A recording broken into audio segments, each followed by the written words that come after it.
My fiancé abandoned his disabled stepdaughter for being a burden while running away with his ex, but 2 years later, he returns because they're ready to be parents. 2 years ago, my ex-fiancé Scott, 30, abandoned his special needs daughter with me, 29, and ran away with his ex-girlfriend Helen just a week after we got engaged. By then, we had been together for 3 years and had been living together for 6 months. He told me he was leaving for a work assignment and asked me to take care of his daughter for just a couple of days. I had no problem with that because if we were going to get married, I would have to learn to be alone with her anyway. She wasn't much trouble and I genuinely liked her, so I agreed. But 3 days passed and I heard nothing from him. At first, I assumed he must be busy with work. However, almost a week later, I still had no news from him, and by then, I was panicking. I tried calling his family but no one answered. Neither did his friends. They had all simply blocked me, and he had also deactivated all his social media accounts. So, I tried contacting his workplace, and they told me he had resigned a month earlier and that they hadn't heard from him since. That's when I realized he wasn't coming back. But I still had his daughter with me, so I hoped he would at least return for her. A couple of days later, I searched the entire house for anything he might have left behind, some clue as to where he might be. That's when I found a note under his side of the bed. It was stuck to the bottom of the mattress, so I hadn't seen it before. The letter was addressed to me, and it shattered me. In the letter, he admitted that our relationship had been a mistake. He confessed to cheating on me with Helen on and off for the past 3 years. The only reason he proposed to me was because he thought it would stop him from continuing to see her since he believed it was wrong. But when she found out, she proposed to him a few days later. They decided to leave everything behind and start fresh somewhere else. He asked me not to try to find him. Scott also wrote that he was sorry for everything, but he had to leave his daughter because, according to him, she was a burden, a weight they could no longer bear. He left it up to me to adopt her or do whatever I saw fit. They were done and would live the life they had always wanted. As much as the letter broke me, I didn't have time to grieve. I had to deal with the immediate situation. I contacted Child Protective Services for his daughter because she had clearly been abandoned. I knew I couldn't adopt her on my own. I wasn't ready to be a mother by myself. If Scott had been by my side, it might have been different, but without him, I wasn't prepared for that. After contacting Child Protective Services, the little girl's paternal grandparents were forced to take her in. They could ignore me, but they couldn't ignore CPS. However, they made it clear they didn't want the responsibility either.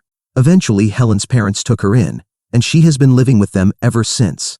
After making sure she was safe, some attempts were made to locate her parents. But since it wasn't considered an urgent case, the search was abandoned. It was clear that Scott and Helen didn't want to be found and had no intention of having anything to do with their daughter, even if they were located. About a year after they left, their parental rights were terminated by the court, and Helen's parents were declared her legal guardians. I have stayed in contact with Helen's parents and know that the little girl is in good hands. That gives me some peace of mind. However, emotionally, it was extremely difficult to process everything after Scott abandoned me. I don't know how, but I managed to get through it all. Now, 2 years later, I've mostly moved on, though I have serious trust issues. Since I still live in the same house, last week, Scott and Helen had the audacity to show up at my door.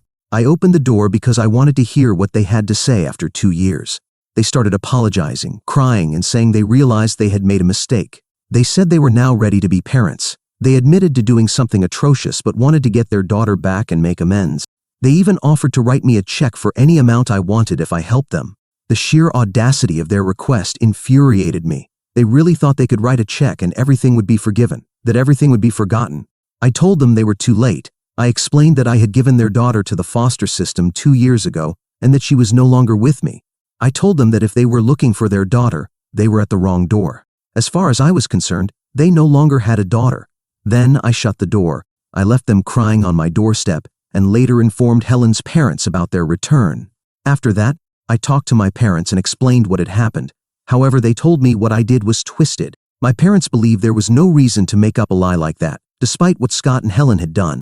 They think I should tell them the truth and let them decide what to do. I don't agree with them because I don't have the right to tell them where their daughter is, and even Helen's parents don't want them to know. But we ended up having a verbal argument about it. They, of all people, know what I went through, yet they still think I shouldn't have gone that far. I think they're being irrational, while they think I'm being cruel. I don't think I'm cruel at all.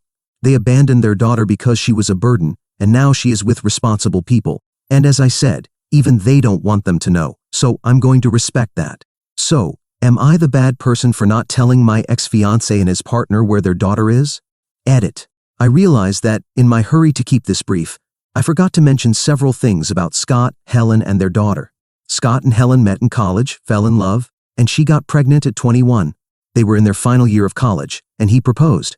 They were supposed to get married, but Helen's parents didn't approve. She had to fight hard just to keep the pregnancy. And even then, her parents wouldn't accept her marrying Scott. He didn't take his education seriously and didn't seem interested in working in the future. Scott himself confessed this to me. He was more interested in being a musician back then, but he wasn't very talented and definitely wasn't made for the rock star lifestyle. They stayed together until their daughter turned 1. Then Helen started getting annoyed with him because he jumped from job to job and had no stability. At the rate he was going, her parents would never approve of him. Eventually, she left him. 2 years later, Scott met me, and we started dating. When we got engaged, he was supposedly only in contact with Helen because of their daughter. I never had a reason to feel insecure.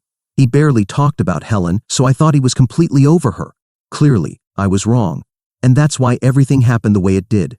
As for their daughter's age, she will turn 8 this year. When they abandoned her, she was 6. She had known me since she was 3, and yes, we had a special bond. That's why I have kept in touch with her. After spending 3 years getting to know her, I couldn't just cut her out of my life entirely because of what her parents did. That's why I chose to stay in contact. Update 1. It's been a couple of days since I posted, and my parents and I are still not speaking. They think what I did was extremely cruel and apparently unjustified. However, I think what Scott and Helen did to me and their daughter 2 years ago was far worse. So I think this is perfect for them. If my parents can't understand my perspective and still think I'm wrong, they can keep thinking that. I barely care. I'll do what I want to do. Either way, I've already done it, so it makes no difference. Helen's parents called me earlier today. They told me that Helen had contacted them to apologize and see if there was any way to help locate her daughter. Helen sent her request via email, but her parents have not responded and do not plan to.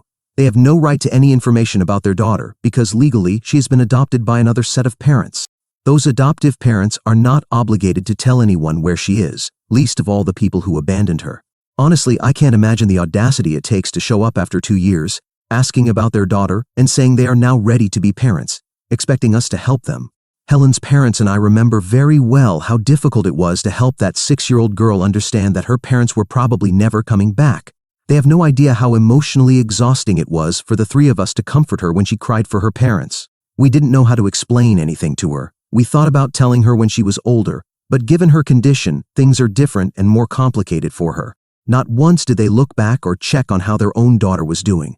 She was only 6 years old, for God's sake. I can't imagine how they could just leave her like that. And now, suddenly, just because they feel guilty or it's convenient for them, they want her back in their lives. Honestly, I'm glad that Helen's parents never liked Scott. They were right about him from the beginning. They truly deserve each other. For anyone who thinks I should show them some kindness, you're fooling yourselves. Scott and Helen should be grateful that the authorities didn't pursue their case more seriously since it wasn't a high priority. If they had been found, I personally would have sued them. Unfortunately, I didn't get the chance to do so back then. But now, I won't leave any stone unturned to make sure they pay for what they did. And I'm not even talking about paying financially. I want them to pay emotionally. No amount of money could make up for what they did, especially to me. At least their daughter is young, and with time, she might get over this and maybe even forget it. I'm not saying it will be easy for her, but at least she has her whole life ahead of her. As for me, I had planned a future with Scott. After he abandoned me, I haven't been able to trust any man. Over the past year, I've thought about trying again, but I just can't. I've even been on a couple of dates, but they always end without going anywhere. My parents know how hard it has been for me to deal with all of this, being abandoned like that, and yet they still thought it was appropriate to call me cruel. It makes no sense to me. I'm deeply hurt and angry that they've decided to stop speaking to me over this. I'm literally their only daughter, and I can't believe they're choosing to treat me like this. It's hugely disappointing, but there's not much I can do about it. I'm definitely not going to be the first to reach out. If they want to talk to me, they'll have to come to me. Until then, I'm grateful for this platform to talk about my problems anonymously. So far, I haven't even been able to tell my friends about this. It just feels too personal. And after the reaction I got from my parents, I don't know what to expect from others. I can't even trust my own parents. I definitely don't need any more drama right now. So for now, I guess I'll just keep it to myself. Update 2. It's been a few days since my last update, and since Helen's parents didn't respond to her email, Helen decided to show up at their house uninvited. She was alone. Scott didn't come with her. After her visit, they called me to let me know what had happened. Apparently, when Helen showed up, they refused to let her in and told her they wanted nothing to do with her. They explained that if she was there to ask about her daughter, she was going to be disappointed because her daughter wasn't with them. Thankfully, at that moment, her daughter was taking a nap, so there was no chance Helen would discover her at the house. However, Helen started pleading and crying, saying that she knew her daughter had to be there and that we had all lied to her. She admitted she had made a mistake but claimed that, as a mother, she had the right to see her daughter. She insisted that they had to let her in and that, as her parents, they should understand. This led to an argument, and Helen started banging on the door after they shut it. Even so, her daughter didn't wake up, and I'm so grateful for that because I think it would have been very traumatic for her. After a while, Helen's parents told her they would call the police, and that's when she finally left. They called me to warn me about this because now that she had somehow figured out that her daughter had to be with them, she would probably try to come to my house as well and try to convince me to help her. But that is obviously not going to happen. I don't even think I'm going to tolerate their visits, and I'm definitely calling the police as soon as they show up here next time. Honestly, I'm starting to think that Scott's parents probably have something to do with this. They weren't really involved in the whole adoption process, but I suppose they must have had some idea of what was happening after Child Protective Services stopped contacting them. They must have guessed that Scott and Helen's daughter is now with Helen's parents, because she's definitely not with me, that's for sure. Since Scott's parents always adored him, I'm pretty sure they stayed in touch with him over the last 2 years but refused to help find him. I think all these people are just failures as parents, or even as decent human beings in general. They truly deserve each other, and I think they should just stay among themselves instead of bothering us. I don't even understand why they're so stubborn about getting back into their daughter's life. They can have another baby now. Or maybe, I guess that must be part of the reason. Maybe they don't feel guilty at all. Maybe they just want to be back in their daughter's life because there must be some issue with conceiving another baby. I've heard stories like this, and I wouldn't be surprised if that were the case. Judging by how selfish and heartless their behavior was the first time, I really don't think this would be beyond them. Anyway, I'm not sure, so I can't say exactly why they want to come back into their daughter's life after 2 years. But from the gut feeling I've had these past few days, I'm pretty sure it has nothing to do with their conscience or anything like that. In fact, I'd probably say they don't even have a conscience, because if they did, they wouldn't have done something so disgusting in the first place. Anyway, this whole situation is really starting to affect me. Helen's parents rarely mentioned anything about Helen or Scott, to the point where I almost forgot they were their parents. They never talked about them. But now I feel like I'm suffocating because I've started thinking about them every day again. I feel like all the healing and self-care from the last 2 years is starting to unravel or something, because I feel like I'm going back to that mental state I was in during the first days after Scott left me. That just can't happen again because it was one of the darkest phases of my life, and I really don't want to go back there. At least back then, I had my parents to support me, but this time, they're not even talking to me. Yeah, time has passed, and they still haven't spoken to me. I don't know how long it's going to take for them to recognize that maybe they weren't completely right. Maybe Scott and Helen do deserve the kind of treatment they're getting now. I don't understand why they're being so stubborn about all this, but even I've decided that enough time has passed, and now an apology just won't be enough. I don't know exactly what I want them to do, but just coming back and saying they're sorry won't be enough. They're going to have to show me they mean it, and then I'll think about whether I want to forgive them or not because I think they've been incredibly insensitive, and I don't need more of that garbage in my life right now. Update 3. Just as Helen's parents predicted, 2 days after she showed up at their house, Scott showed up at mine. I simply don't understand why these people think I'm going to help them, or that Helen's parents are going to help them, especially after everything they've put us through over the past 2 years. But for some reason, they think we owe it to them to be kind, even after they've been nothing but insensitive and ruthless to all of us. Of course, just as I expected, this time, he showed up alone, without Helen. I'm pretty sure this is some sort of strategy. They probably think that showing up together will upset us even more, so they're trying to make it seem like they actually care about our feelings or something. I don't understand why they think we're so naive. Anyway, when he showed up, I immediately told him he had to leave or I would call the police right away. He immediately started crying, saying he knew he had made a mistake but that he had learned his lesson and that karma had finally caught up with them. Apparently, a few months ago, Helen was diagnosed with cervical cancer, and they believe this is their punishment for abandoning their daughter and treating us the way they did. So now they've come back to make amends for everything they've done in the past, hoping that we will forgive them so they can move on with their lives and get their daughter back. I don't know if the cervical cancer story is true or not, but I barely cared.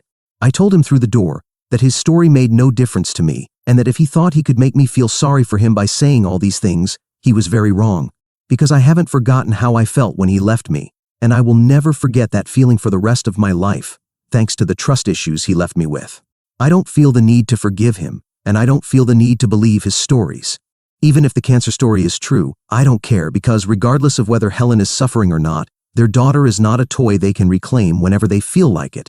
They may have figured out where she is and with whom, but if he was here to convince me to talk to Helen's parents and let them get their daughter back, then he was seriously mistaken, because I am not going to do any of that. And my decision is final. I didn't want to hear anything else. I told him he had 30 seconds to get off my property. I already had my phone in my hand and was about to call the police when he told me he was finally leaving, but that he needed me to know he wasn't making anything up. He assured me that everything he had said so far was true, and that he truly regretted everything I had to go through, and what Helen's parents had to go through. But here's the craziest, or maybe saddest thing to me, depending on how you look at it. It wasn't his parents who told him where his daughter was, it was my parents. They told him they felt bad knowing he couldn't be with his daughter, and since I wasn't going to do anything to help him, they were the ones who told him.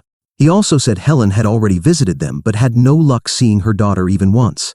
So they thought that, at the very least, I would have some sympathy for them, knowing about her condition, and would arrange at least one meeting between the parents and their daughter by talking to Helen's parents, because apparently they have some level of appreciation for me or something.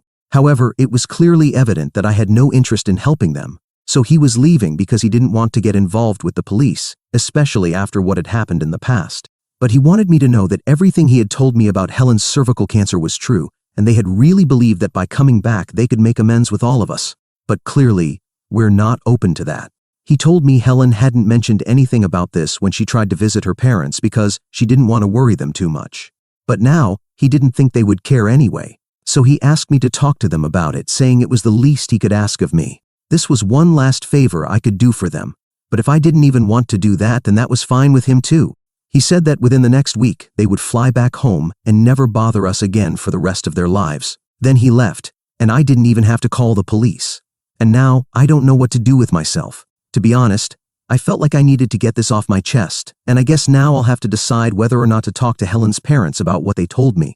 Eventually, I suppose I'll have to do it anyway. So, let's see where this leads. Update 4. Well, quite some time has passed now. If Helen and Scott have kept their word about leaving, then they've probably already gone back home. After my last conversation with Scott, there were no further attempts to contact us. I spoke with Helen's parents about what he told me. I informed them about the cervical cancer diagnosis.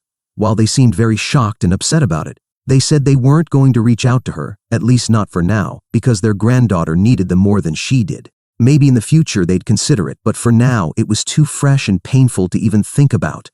Also, there was no proof of it aside from Scott's word. I hate to dismiss the experience of any cancer survivor, but I really don't hold these two in high enough regard to believe that they wouldn't stoop so low as to use something like this to try and gain my sympathy and re-establish contact. So for now, we're going back to our normal lives. With one exception, I'm still not speaking to my parents. They haven't tried to reach out to me, but I don't plan to reach out to them either after what Scott said. It could also be a lie from Scott, but I can't think of any reason why he would lie about that. I guess I'll just have to get used to it. Fortunately, I talked about what was happening with a group of my friends, and luckily they were all on my side. They were all very upset with my parents for reacting the way they did, and said I was right to cut them off. Now, I'm not going to worry about anyone else. I'm going to focus on my own mental health and try to undo all the damage that's been done in the past few weeks. Update 5. Scott and Helen have made a huge mistake by trying to sue Helen's parents to regain their parental rights, but they didn't count on the fact that Helen's parents had never actually filed a formal complaint against their daughter and Scott for child abandonment. However, now they're willing to do so, and they're going to sue them not only for abandonment but also for child support, because abandoning their child doesn't absolve them of their financial responsibility, and that's the absolute least that poor girl deserves. I don't want my account to get banned for saying anything harsher about them. Anyway, this is all going to take time, probably a lot of time, and while I'm not a lawyer, I think Scott and Helen are going to lose, right? They have no case for a judge to give their daughter back to them. They've been awful, and I hope they pay for it. That's the least their daughter deserves and the best punishment that those two deserve. As for my parents, I had a brief conversation with them a while ago. They called me, sounding angry because I hadn't called them to mend our relationship. And no, they didn't know that I knew. I didn't know whether to laugh or yell at them, but they said I should have reconsidered after everything that happened. So, I asked them if siding with my cheating ex, who abandoned his daughter, was the right thing to do. And even worse, that they went behind my back to reveal a secret that wasn't theirs to share. And their answer was even more outrageous. They said yes. Their excuse was that they couldn't keep parents away from their child, and they asked me if I wouldn't feel bad if someone had kept me away from them. So, I told them that I wouldn't feel bad because the people who were keeping me away from them now were themselves, which was ironic. When I hung up, I expected them to call me back, but they must have gotten the message because they've left me alone since then. Now, I'll probably wait until the trials are over before giving my next update. Update 6. I can say that everything has turned out better than I expected, but I'll go step by step to tell you everything that has happened. First, the petition to regain parental rights, which, by the way, was denied, has done more harm than good for Scott and Helen. Well, actually, it's done only harm because they haven't gained a single positive thing from it. To start, there's the lawsuit that Helen's parents filed against them, and won.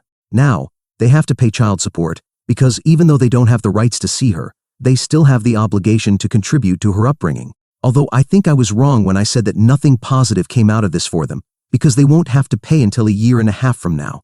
But that's due to another negative reason for them. They lost a criminal trial for child abandonment, and now they have to pay a $4,000 fine and spend that time in prison.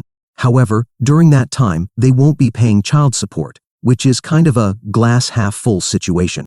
That said, when they get out, they'll have to start paying, as well as covering everything they owe for the years of abandonment and their time in prison. In other good news, I'm still not talking to my parents, which feels good. At first, it hurt to be abandoned by them, but now when I think about them, I think about Scott and Helen and everything they've done, and the pain goes away. I don't think there's any coming back from defending a couple of jerks like Scott and Helen. It speaks very poorly of my parents that they would stand by something like that. I hope everyone has a better life than the one I've had to deal with. But at least I think it'll be a little brighter now that karma is finally acting. Thank you all for your comments.